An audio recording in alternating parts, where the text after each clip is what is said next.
And Jerome Foster also attended a pre-match press conference held earlier today with head coach Paul Hall.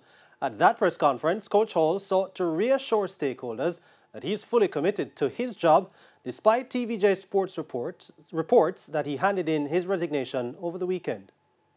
It's been a whirlwind 48 hours in Jamaica's football, with the senior reggae boys calling for the resignation of the General Secretary Dalton Wint over what they are saying is incompetence within the administration. But with all that noise around, there is still the matter of a match to be played between the reggae boys and Suriname at the National Stadium on Tuesday.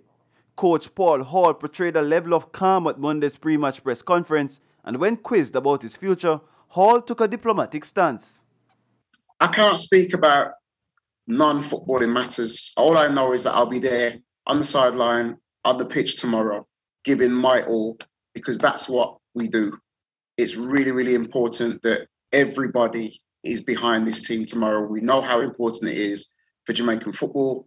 TVJ Sports obtained a copy of a letter on Monday, seemingly written by the players, threatening to skip the home matches against Suriname and Mexico if Dalton Wint remains as General Secretary. However, Hall insists the players will be on the park on Tuesday.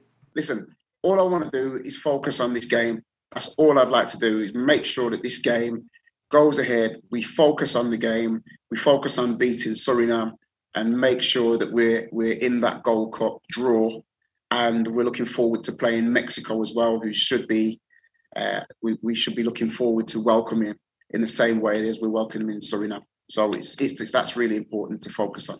It is understood that Hall is unhappy with the squads he has been asked to use in friendly internationals, the short preparation times, along with other administrative issues. But the seemingly topsy-turvy working conditions will not stop the 1998 World Cup hero from serving his country with whatever time he has left.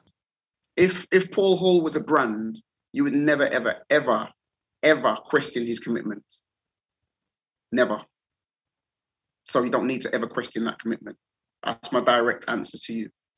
I would say that about the players as well, because the way how they performed, and you don't get to see the behind the scenes stuff.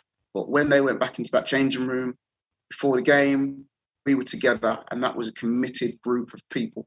And I want to congratulate them, because they've shown some serious resilience. The dark days of missing 6 consecutive World Cups have been compounded by the current turmoil that has already raised more questions than answers. Jerome Foster, TVJ Sports.